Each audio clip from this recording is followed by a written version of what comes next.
One. Assalamu alaikum wa barakatuh. Yes, finally, with all the technical problems, we now have Maryam Mohamed, inshallah, to do a full interview with a book reading for us. Yes, And we're just going to take it from the top. Maryam, welcome. thank you. Thank you for having me. Excellent, cool. So I said in the early recording that I'd be spying on you today. And I was actually spying on your YouTube channel. I really enjoyed your blog style stuff. And I guess I really wanted to first find out how you got into teaching, like from the Okay. start. Yeah. Um, I got into teaching. Originally, I wanted to become a pediatrician because just growing up, I remember how being a doctor, lawyer, engineer was like very encouraged. Um, Yeah. that was never where my heart was. Yeah. So I knew I wanted to work with children, so I thought I would be a pediatrician. That Okay. way, even when I'd work with children and I'm a doctor. But as I grew up, I realized I had I had more of a passion for writing and teaching. Okay. So I moved to Minnesota from Texas to actually help my brother and my sister-in-law out for a bit and watch their kids while they were going to school, and they were going to school and working full-time jobs. So they were very busy, and Mm. I wasn't very um, I didn't have too much going on other than school. And like I said, I kept jumping from field to field, and being a pediatrician just wasn't for me. So I Okay. volunteered and I went over. And within that semester, working at a daycare, working Yeah. with children, watching my nieces and nephew, I fell Yeah. in love with education and working with younger children. So I decided I was going to be a teacher. Okay. um, it's, you don't get rich off of being a teacher. I'd be rich in, like, my heart would be full, I'd be happy. Yeah. So I graduated from Metro State University School of Urban Education. Yeah. So my focus is on inner city schools. And yeah, it's been 6 years later. Still I'm here. a teacher. Yeah. It's a good sign. No, I didn't run. There's actually, I think, a statistic that says the first 5 years, there's teacher burnout, and a lot Okay. of teachers quit, but I'm Okay. still here. So does that mean that's it? That's you for life now, or? Until I become a best-selling, Oh, oh. world-renowned author, teacher, or Okay, maybe. cool. Okay, cool. That's fantastic. So I noticed in your YouTube videos that you were like giving advice to new teachers, Yeah, and so that was a clear passion for you because you kept on saying, "I wish somebody would tell me how it felt," you know. yeah. Some of my favorite videos to watch on YouTube are teacher setup days, teacher lessons, and all that. So I Yeah, wanted to do the same. I wanted to give tips and advice on yeah, how to, you know, um, I wanted to be real and yeah, showcase what I go through, and um, it's just fun for me. And any yeah, questions, I'm very open about connecting with new teachers, veteran teachers. I get tips from a lot of teachers on YouTube who I message as well. yeah. So I just wanted to pay it forward. Yeah. Well, it's really nice seeing, somebody of who looks like me doing that. It's not There's not much people doing that, so that's quite cool. Yeah, I would actually look around, and majority it's like white people. Well, Yeah, yeah, yeah, yeah, like I yeah, would love to see someone who looks like me. yeah.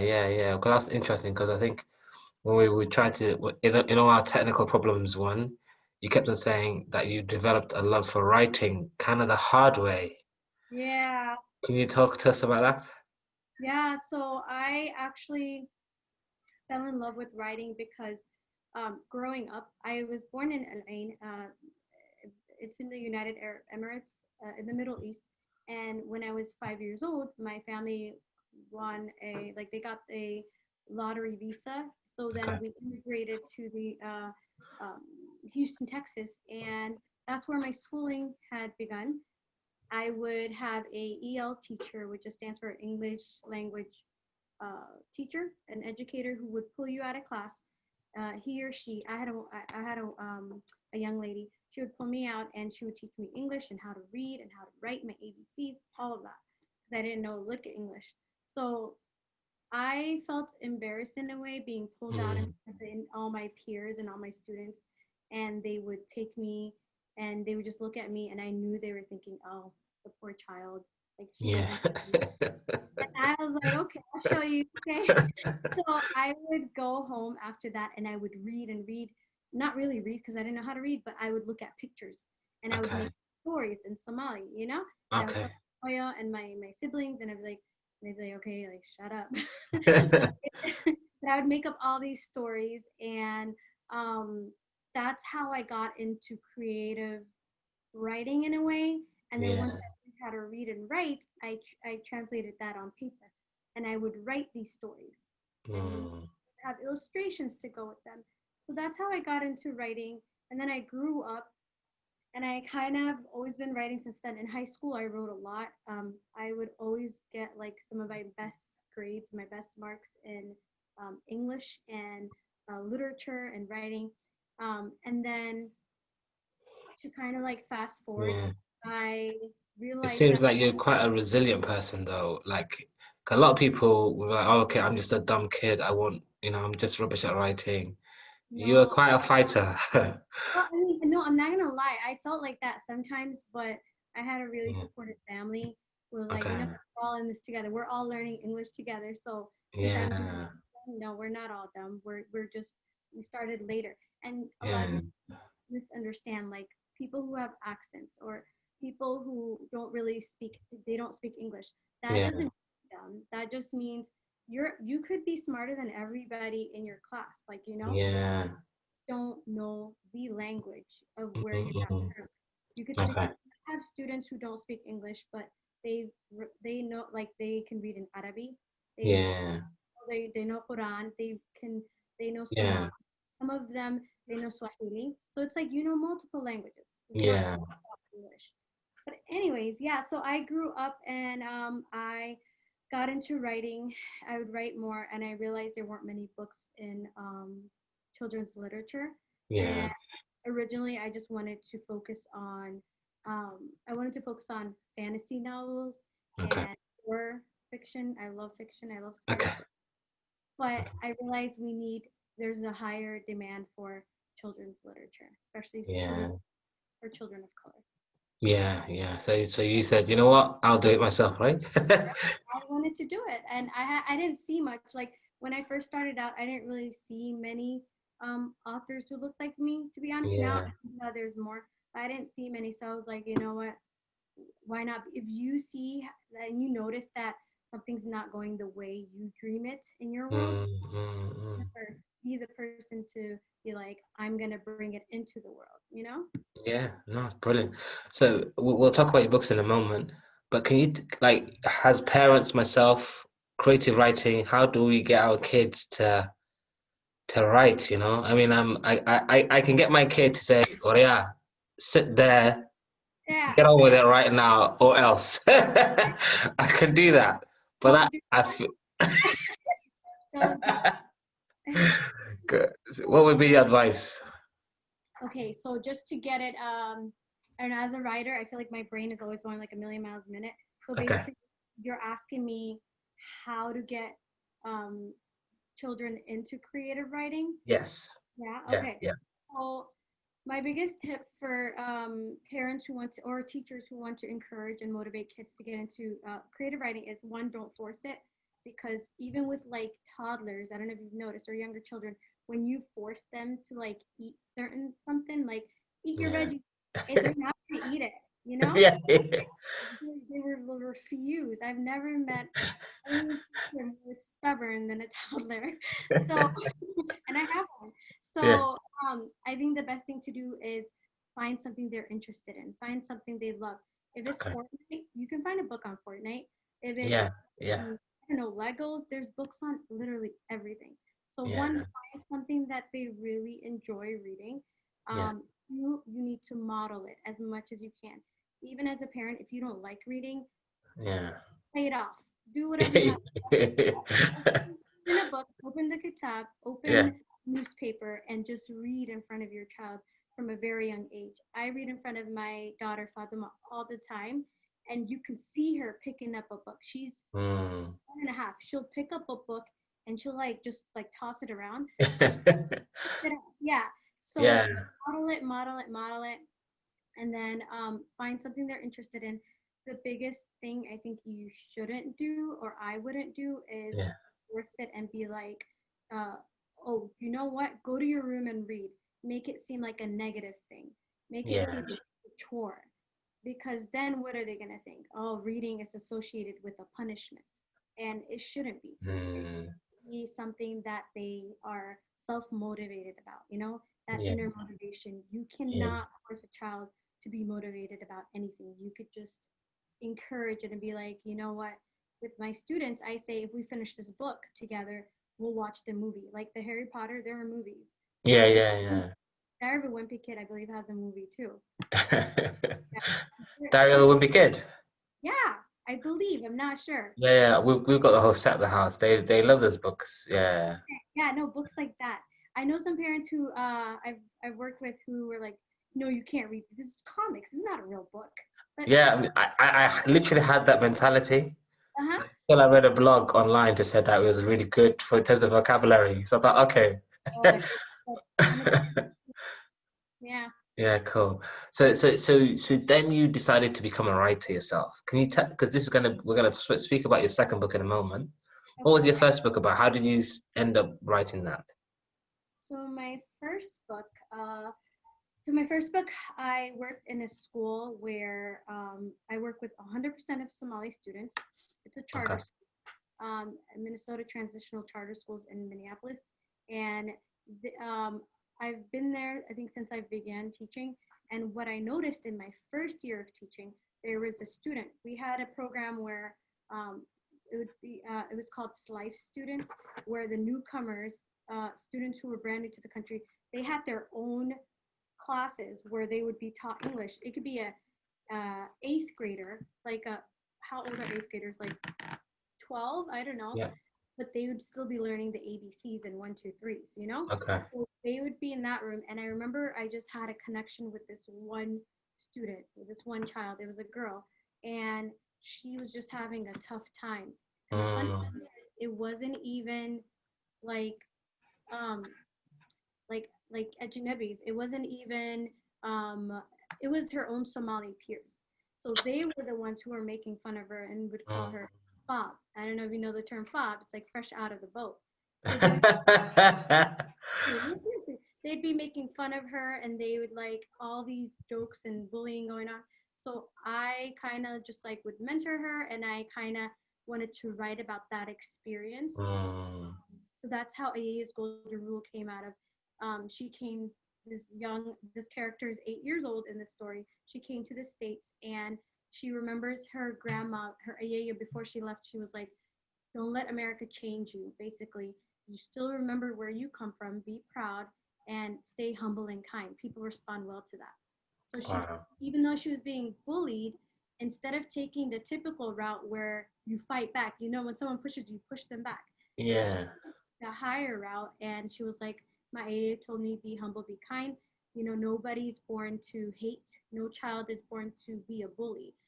They were taught this. So let me educate them and let me show them how to be a better human being. So she would try to find similarities between the characters. So Yeah. we both have braids, even though you don't see mine under my hijab, we are both the same age, we share the same birthday, like little things like that. And she made friends that way, just being a kind Wow. human being. And I feel like that's what Islam teaches as well, like to be kind and like give people the benefit of the doubt as much as you can in a way. So that's what Yasmin did, and it Wow. was successful. Yeah. That's a really motivational story. Well, I can't take credit. I was just eyeing it from afar, and I was really That's impressed with this young lady. Yeah. it's a really nice story. Mhm. I know your other book also has a very sort of it captures another moment as well. Can you tell us about that? Yeah. So I like to call myself a self-proclaimed activist for children who feel like underrepresented in children's literature. They're Mm, not really showcased that much, and they're misunderstood. So mm, my first book was about the character Yasmin, who was a child who is an immigrant to the States. And this one is about, it's right here actually, a young boy named Ali who was diagnosed with autism, which is Okay. also a big topic in our community, whether we like to admit it or not. Autism is, it affects all communities and it affects the Somali community. So I wanted to kind of write a book about Ali, who doesn't quite know how to communicate with others, um, or at least he has different ways of communicating. And Sumaya is trying to educate her classmates and her peers on the different ways he can communicate and how they can be a better friend to him, because he's not like different in a bad way. He's different in a good Mm. way. We're all different and we have different abilities. So I don't even like saying disabilities too much. I like saying like different abilities or special abilities, because Yeah. just because he doesn't communicate how we might communicate doesn't mean he's like, you know, Yeah. unworthy. I feel like like each of your books has a very like builds empathy amongst your readers to, I think, things that they probably haven't seen. Is that like a ongoing theme of your penship? Yeah, honestly, it is. I like to kind of sometimes overstep my boundaries, maybe, and write about things that really affect, like I can only speak from my experience from Yeah. my community and other communities alike, and Mm. just bring it forth and start. The reason why I didn't automatically go into adult novels and writing, for young adults and focused on children, is because it starts with children. Like education starts from a very young age, and Yeah. kids read a lot. A lot of the times kids read at school, they read at home. So what they're reading, you got to pay attention to what your children, like what your child is reading. Yeah. Um, and we need to put out and put forth books that are teaching not just your feel good kind of story, but teaches you a deeper lesson, like Yeah. good moral values, like being Great. kind, and teaching about autism, because then they can grow up to be better human beings. It's much easier raising and teaching a child to grow up to be a good human being than Yeah. marching backwards and try to like do Reverse engineer. Yeah. books. Yeah, like it's not too late. It's never too late, but start Yeah. when they're young. Yeah. Well, can we listen to some of the book then? I think I'm quite eager to Yeah. find out how. Let's have a listen. Okay, sure. Sorry if I get a little animated. I get really into my stories. Okay, cool, cool, cool. All right, here we go. What I wish you knew about my cousin Ali. Okay, They are Somali American characters. So I just have a few words here. I always like to put a few words. okay, Um, my books are for all kinds of people. yeah. So some Somali words, Assalamu alaikum. Not technically Somali, but I put a C there, like the C for that made it Cool. Somali. So it just means peace and blessings to you. Hoya means mom. Ma'an is like sweetheart. Habariyat is auntie. And Duksi Oh, is it's like a little glossary, yeah? yeah, like I put a little glossary in there. Um, Fantastic. and then Duksi just means it means school, but in this context, it means Islamic school. Yeah. Here we go. Assalamu alaikum. My name is Sumaya, and this is my cousin Ali. Ali and I are not only cousins, but we are best friends too. We share so many things in common. We are both 7 years old and are lucky enough to have Miss Smith for second grade this year. We were both born in Minneapolis, Minnesota. We can easily scarf down a whole plate of French fries in just 2 minutes, and our favorite color is magenta. So here they are, just eating some French fries. That's quite cool. We're best friends. All right. Sure, Ali and I share many things in common, but we also have our differences too. You see, my cousin Ali has autism. Autism is just a big fancy word that means your brain is wired a bit differently. My Habariya Fahima explained it to me once after Dixie. Sumaya, Ali might look like you on the outside, but on the inside, his brain moves at a faster pace.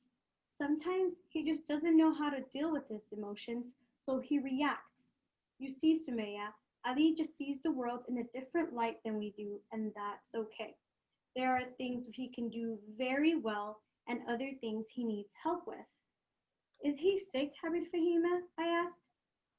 No, sweetie. He just moves to the beat of his own drum, and that's what we love about him. Isn't that right? She asked. Yes, Javier. I love him very much and always will, I responded. And I meant that with all my heart. So she's just being educated a little bit about Yeah. autism from her aunt, yeah. Later that day, I wondered if the kids at school knew Ali had autism. I wondered if they even knew what autism was. Would they make fun of him? Would they make fun of me because he was my cousin? I began to worry. I wanted more than anything for the kids at school to understand Ali better. I was sure if they knew more about how his brain worked, they would love and accept him too. So Sumayya's just saying, I gotta go to school and educate these kids and teach them about autism. I Mm. wish they knew. Sometimes Ali gets scared and will want to hide behind a tree. When he tries to make new friends, words get stuck and he might want to flee. But did you know there are many different ways to communicate? Cool. During art class, Ali might be filled with so much excitement, he won't know what to do. He'll probably want to scream, dance, jump high and low, run around the room, then hug you so tight, never wanting to let go. But you should know, Ali sure does give the warmest hugs. I love the pictures. They're really nice. High quality, yeah. I had a really amazing illustrator named Brenda Jensen. Okay. If you'd like to be my cousin Ali's friend, then you should know. Sometimes it's hard for him to look you in the eyes. It's not that he's trying to be rude, it just makes him uncomfortable, so please find a way to compromise. So sometimes children with autism, not all children, but some of them, it's very hard for them to look you in the eye. It just makes them uncomfortable. I Mm. feel that way sometimes, so she's just explaining that. If you see Ali at recess all by himself, it's okay to ask him to join your game or help you complete a task. Deep down, I'm sure he wants to play. He just doesn't quite know how to ask.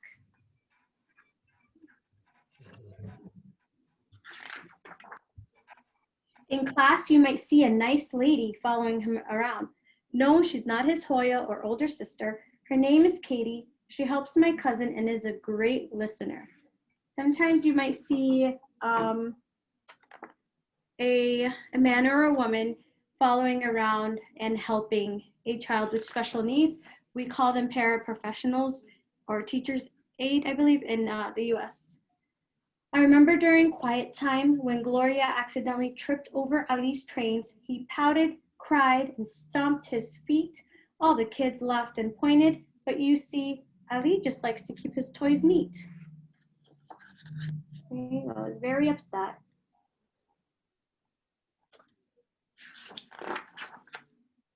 If you ever go to Ali's house for playtime, when it gets too loud, he might cover his ears and hide underneath his bed.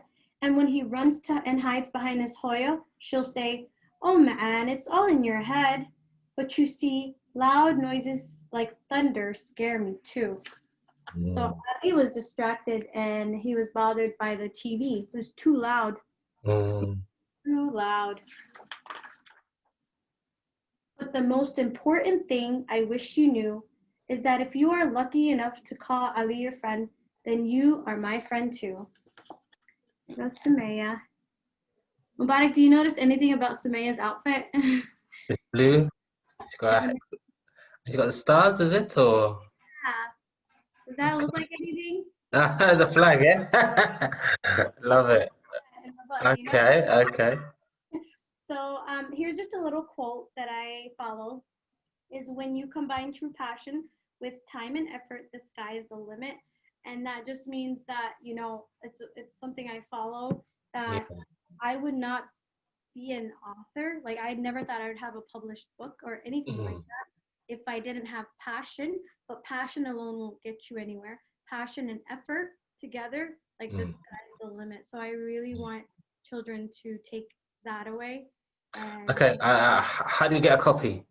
how you get a copy? Yeah. So if inshallah, next week, sometime next week, it'll be available on Amazon as well as MaryamMohamed.com. Okay. That is my website, and you can definitely make an order there, a purchase there. And if you would like to pre-order, you can just shoot me a message on mmaryambooks@gmail.com, and that will just they will be the first group of people or the first set of people to receive my book. Right, nice. This is brilliant. I love the way that it builds empathy with the readers. Not only is it like a great read anyway, but it talks about something real, and is in the context, of our Somali culture. I didn't know that there was a glossary at the beginning. I thought it was a really nice touch. Yeah, because eventually I really want to have my books in Somali and English. It just takes Yeah, time, and I really wanted to put this book forth before, yeah, you know, before I had my baby. I was trying to yeah, like feed it, so yeah. I put the glossary in there for Sure. not just for my Somali readers, all my readers to That's understand. great. I feel Yeah. like we need more representation in the authorship books. Yeah, Yes. totally. There's not a lot. There's really not a lot. I don't know if you've went Yeah, to like the local library. There's some now, but back yeah, when I was younger, there wasn't. yeah. Yeah. That's brilliant. That is amazing. I'm going to upload this video and all the details of how to get through to and get you to all your awareness, all your social media contact information will be there. Um, Yeah. Mariam, thank you so much for bearing with us today. Yeah, no, of course. And inshallah, this will not be the last time you hear of me. Of course. Definitely want to do this again sometime. Excellent. Yeah. I remember Zamzam put in one of the comments earlier is just remember that she bought a copy. Great. Autographed copy, yes. Yeah, yeah. See. What a pleasure. Assalamu alaikum. Alaikum salam. Bye bye.